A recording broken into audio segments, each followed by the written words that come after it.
Hola amigas y amigos, estamos en una entrevista especial del Sistema Público de Radiodifusión del Estado Mexicano con el doctor Hugo López-Gatell. Esta entrevista busca concluir un debate a veces siempre enredado sobre la calidad o no de las vacunas, que usted conozca los detalles de estas vacunas, de la estrategia de vacunación y responder a las preguntas más comunes que estamos haciéndonos todos los mexicanos y mexicanas en relación con la aplicación de las vacunas, los síntomas, la calidad, etcétera.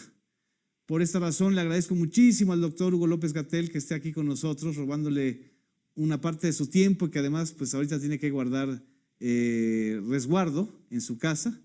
Y muchísimas gracias, Hugo, por estar aquí con nosotros. Al contrario, muchas gracias, Genaro, y gracias al Sistema Público de Radiodifusión y a todo tu equipo. Muchas gracias. La primera pregunta que creo que es importante para iniciar el contexto y la historia es, ¿cuál fue la misión original que se te encomendó o se le encomendó al subsecretario de Salud el 5 y 6 de enero cuando hiciste el viaje a Argentina al inicio de este año? Con gusto.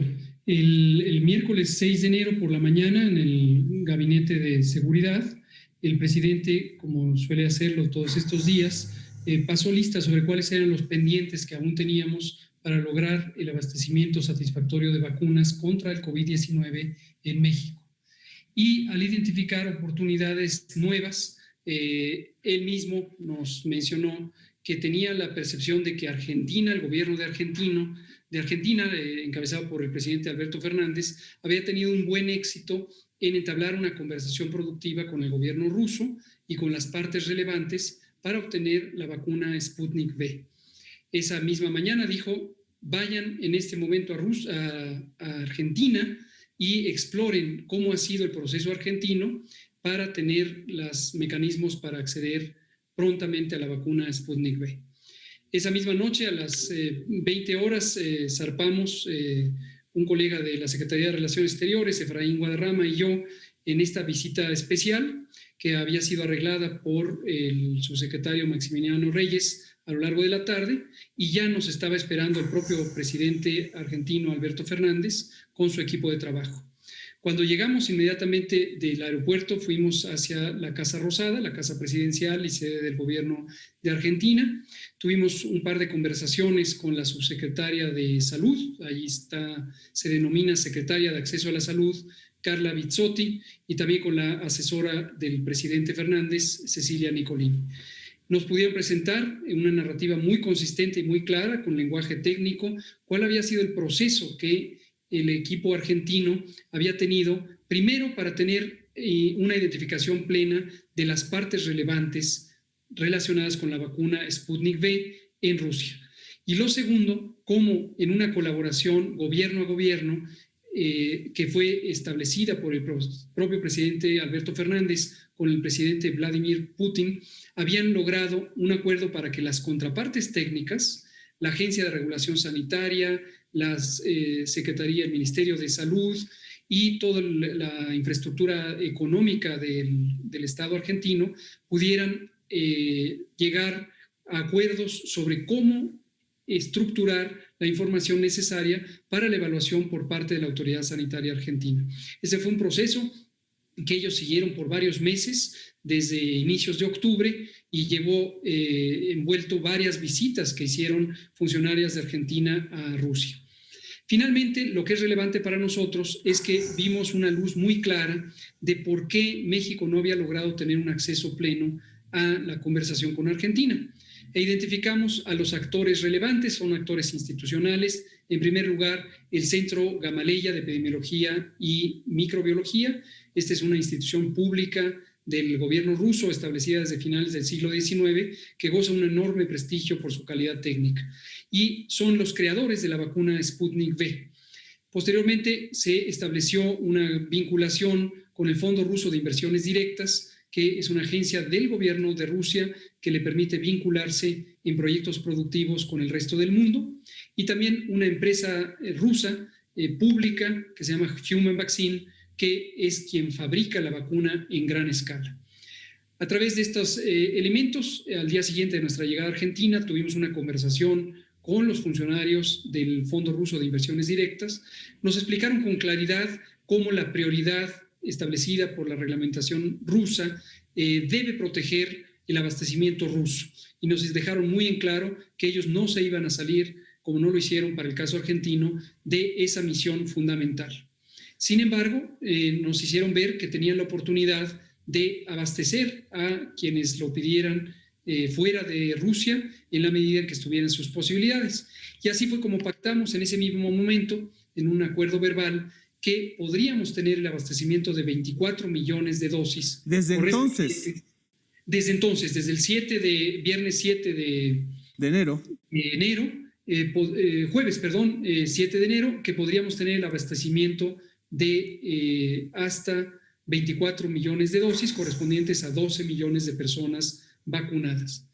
Lo demás ha sido una conversación muy fluida, prácticamente de manera diaria. Nos comunicamos por distintos medios con los funcionarios, el vicepresidente del Fondo Ruso de Inversiones Directas y todo su equipo de trabajo, y hemos ido conduciéndonos en dos caminos. Uno es el camino propiamente del contrato, acordar las condiciones. El precio no está sujeto a negociación. El gobierno ruso fue muy claro desde el inicio. Ellos tienen un precio de $10 por dosis, un poco menos de $10, son 9.95 por dosis, y por lo tanto es casi $20 por el esquema de tratamiento. También son dos dosis. Son dos dosis. Ahorita puedo comentar sobre la parte científica y el fundamento de la vacuna. Pero estas dos dosis están, insisto, a ese precio fijo, no negociable y además conocido públicamente. Lo que sí estaba en negociación eran los calendarios de entrega. Sí. Insisto en que fueron muy enfáticos los funcionarios rusos en señalar que no iban a poner bajo ninguna circunstancia en riesgo el abastecimiento de vacunas para la población rusa, pero que en la medida de sus posibilidades se adaptarían a las necesidades de México. A lo largo del proceso de negociación identificamos un calendario que resulta conveniente para las necesidades de México, que entre originalmente enero, pero ahorita estamos ya en los últimos minutos del mes de enero, últimos días, y ya no se concretará, pero en febrero, marzo y abril tendremos abastecimiento de estas vacunas Sputnik V. Hugo, el otro camino... Perdón. Quería precisar, el otro camino es el de la regulación sanitaria, que ha dejado algunas inquietudes en algunas personas, y es preocupante. Aquí quiero hacer un pequeño paréntesis con un comentario que hago como no tanto como subsecretario de Salud, sino como médico, como salubrista. Es muy alarmante, muy preocupante cuando personajes de la sociedad, de la vida pública, particularmente quienes detentan un cargo o un encargo, usan de manera ligera el lenguaje, desprestigiando las vacunas o sembrando dudas sobre las vacunas. Las vacunas son uno de los instrumentos fundamentales de la salud pública. Así es. Y hay que cuidar su prestigio, teniendo conciencia que las agencias de regulación sanitaria del mundo tomamos especial cuidado para que sean de calidad, seguras y eficaces. Y eso es la garantía que da el gobierno de México y que da ya la aprobación que se hizo en Argentina por parte de una autoridad sanitaria de alto prestigio mundial. Así es, Hugo. Antes de que vayamos al corte, quiero hacerte esta reflexión. Dicen que ninguna autoridad sanitaria del mundo ha aprobado fuera de Rusia el Sputnik V, pero ahí está Argentina. Y en el caso de Argentina, por si fuera poco, me comentaron colegas periodistas de la agencia Telam, las críticas a la vacuna Sputnik fueron casi exactamente las mismas que se están escuchando en México por parte de sectores opositores, adversarios, escépticos o lo que fuera, que es chafa, que si no tiene la misma calidad, etcétera, etcétera. Y resulta que el esquema de vacunación en Argentina ha avanzado sin mayor problema. ¿Estamos en lo correcto? Efectivamente, la oposición política al gobierno argentino, varios elementos han metido de intriga, con argumentos verdaderamente limitados, pobres, yo diría preocupantemente irresponsables. Y lo que han sembrado es una duda no fundamentada en evidencia, porque efectivamente la evidencia es sumamente sólida, la evidencia científica y técnica que garantiza las buenas prácticas de manufactura, la seguridad del producto y la eficacia del producto están garantizadas por un expediente muy, muy robusto, muy completo.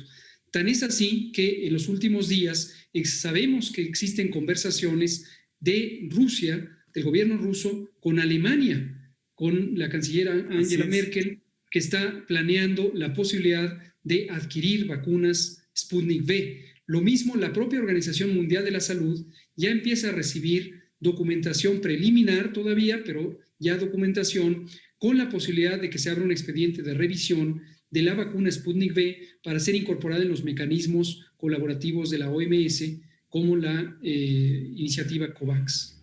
Muchas gracias, Hugo. Vamos a un corte, regresamos y vamos a una serie de preguntas y respuestas de las dudas que ustedes tienen. Gracias.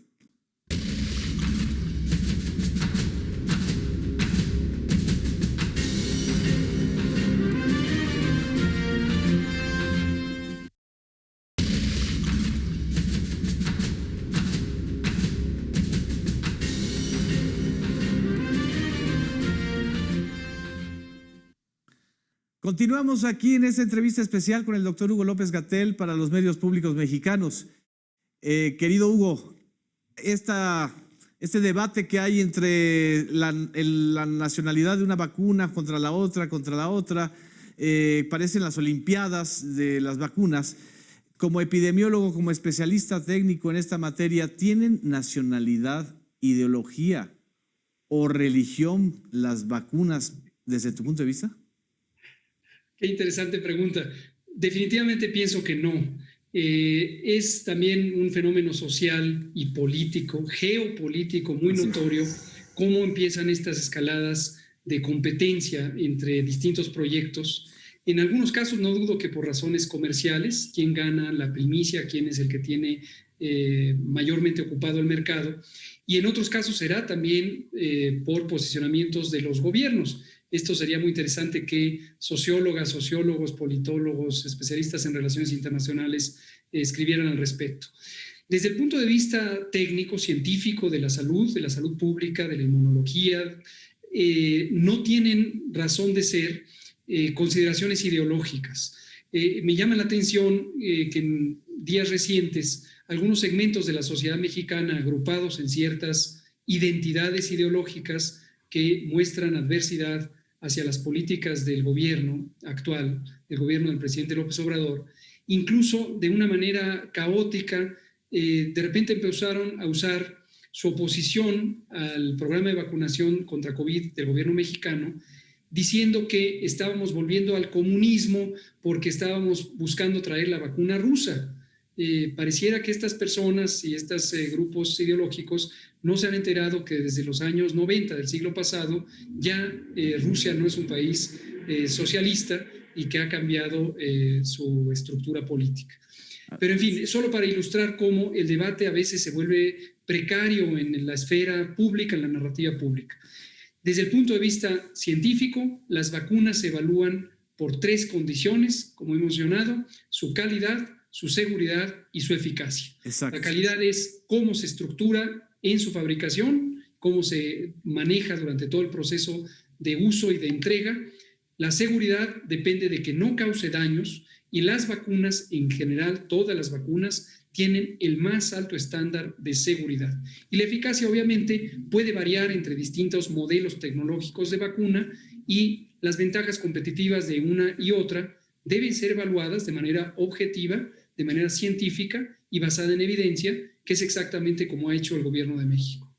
Perfecto. Pregunta-respuesta. ¿Las vacunas pueden provocar el COVID?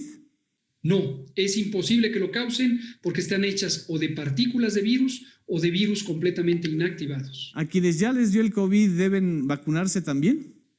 Es preferente. Teóricamente podrían ser personas ya inmunes, es decir, ya con una protección biológica a la infección, pero como aún existe desconocimiento científico sobre los detalles de la duración y potencia de la respuesta inmune derivada de la infección, es mejor vacunar a las personas independientemente de que ya hayan tenido COVID con anterioridad. Y dejo aquí en claro, el vacunarse en una persona que ya tuvo COVID no le causa daño alguno. ¿A los que ya se vacunaron y antes tuvieron COVID pueden reinfectarse? Esperamos que no. Ciertamente existe también incertidumbre sobre cuál sería la duración de la respuesta inmune inducida por la vacuna, cuanto más por una secuencia de infección y posteriormente vacuna. Es posible que la protección sea duradera, pero esto se irá conociendo a lo largo del tiempo conforme se tenga la experiencia acumulada de haber vacunado y que las personas permanezcan protegidas. ¿En los casos de mujeres embarazadas se pueden vacunar? Sí, todas las vacunas contra SARS-CoV-2, el virus que causa COVID-19, hasta el momento probadas y autorizadas en México y en otros países del mundo, son vacunas seguras para mujeres embarazadas. Sin embargo, no existe todavía una evidencia extensa al respecto. Esto se sabe por el fundamento teórico de cómo están hechas estas vacunas, pero por el momento no se pueden usar en mujeres embarazadas hasta que existan estudios específicos que permitan que la autorización sanitaria se extienda también para el uso de mujeres embarazadas. Lo mismo para personas menores de 16 años. Excelente. Con la vacuna, doctor, ¿puede uno dejar de usar cubrebocas o debe uno dejar de usar cubrebocas? No conviene eso considerarlo ahorita. ¿Por qué razón? Por varias, pero menciono las dos más importantes.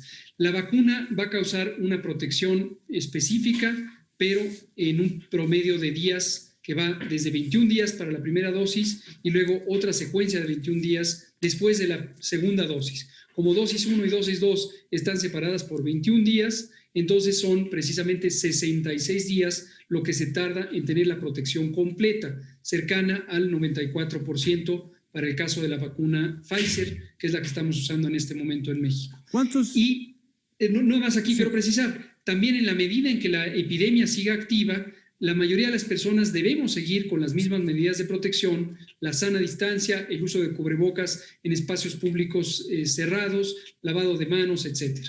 Muchos están confundiendo que con las vacunas ya no va a haber semáforo epidemiológico. ¿El semáforo epidemiológico va a continuar?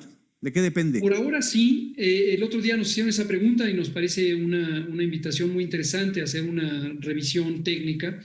El semáforo epidemiológico fue diseñado para la dinámica de funcionamiento de la epidemia de COVID-19 en ausencia de una intervención tan efectiva como puede ser la vacuna.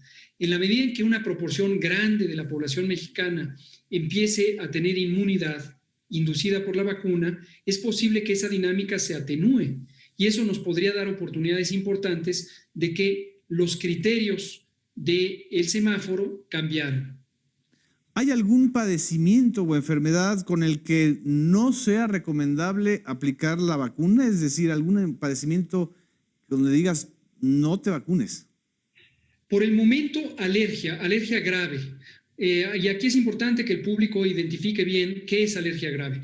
Muchas personas tienen o tenemos alergias, por ejemplo, rinitis alérgica ante el polvo, nos ponemos a estornudar, se nos pone la nariz roja, moqueamos, etc.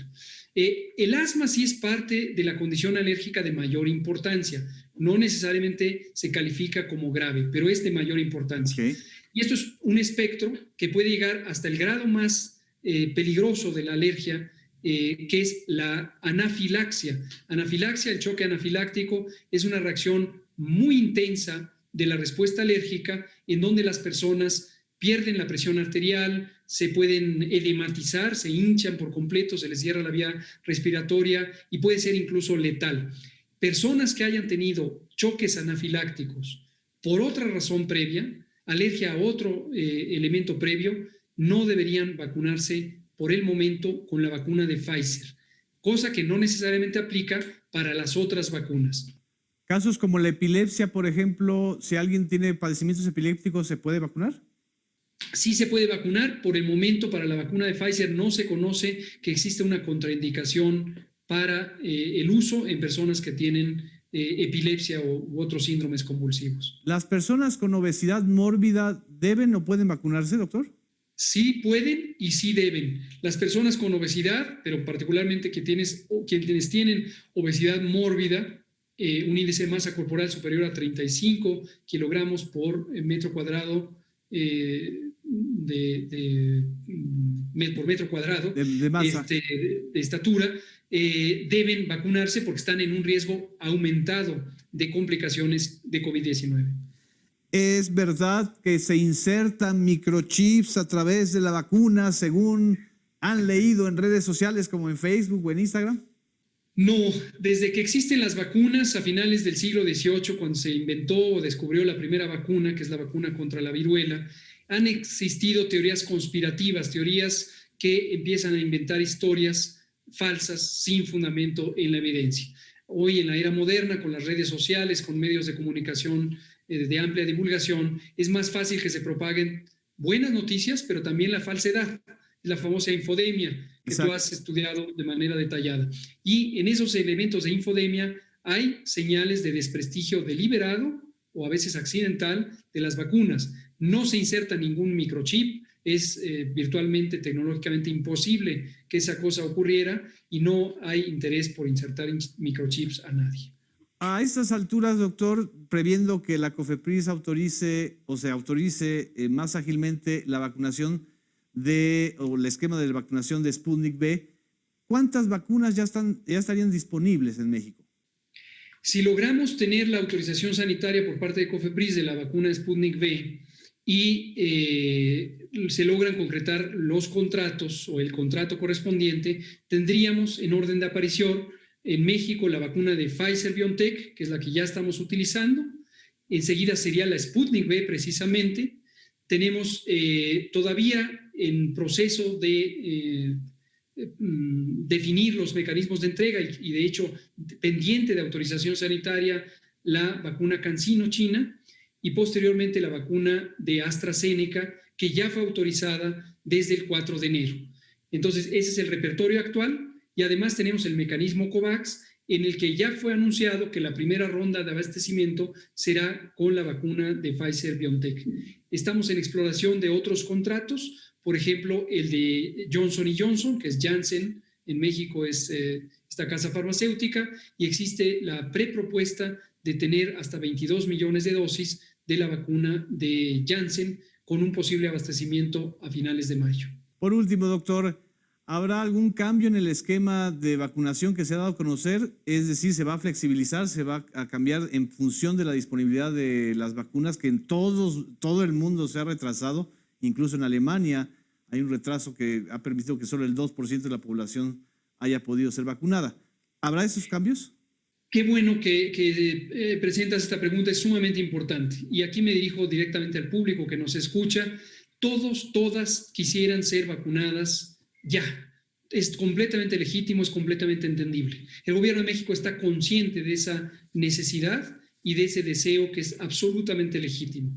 Sin embargo, es importantísimo que mantengamos claridad sobre la realidad de producción de las vacunas. Las vacunas contra COVID-19 apenas se están fabricando, son vacunas que se desarrollaron apenas durante 2020 y se están fabricando. No hay todavía suficientes vacunas para todos los habitantes del planeta o, en el caso de nuestro país, para todos los habitantes de México. En la medida en que lleguen a México, ya que hay contratos, ya que hay autorizaciones sanitarias que oportunamente hizo el gobierno de México, inmediatamente se ponen. Hoy somos uno de los países que más rápidamente ponen las vacunas. Literalmente, en una semana de que llegaron, ya se pusieron todas las que llegaron en ese momento. Sin embargo, hay incertidumbre sobre cuál va a ser la velocidad de fabricación y entrega de otras vacunas, de las 5 que tenemos en el repertorio posible en México. Y conforme vayamos teniendo certidumbre de que llegan esas vacunas, es posible que se hagan cambios al esquema programado de vacunación, siempre con el propósito de lograr el más rápido acceso de las vacunas a las poblaciones más vulnerables a las complicaciones de COVID-19. Muchísimas gracias, doctor Hugo López-Gatell. Te agradecemos muchísimo toda la audiencia de los canales y los medios públicos. Resolvimos estas dudas y esperamos estar y contamos siempre con tu apoyo y con tu claridad. Muchas gracias. Al contrario, muchas gracias, Genaro, a ti y a tu equipo. Es un privilegio hablar para los medios públicos de radiodifusión y a través de ellos para México. Muchas gracias, amigas y amigos, por acompañarnos en esta entrevista especial con el doctor Hugo López-Gatell sobre todo lo que usted necesita saber acerca de las vacunas en México. Muchas gracias.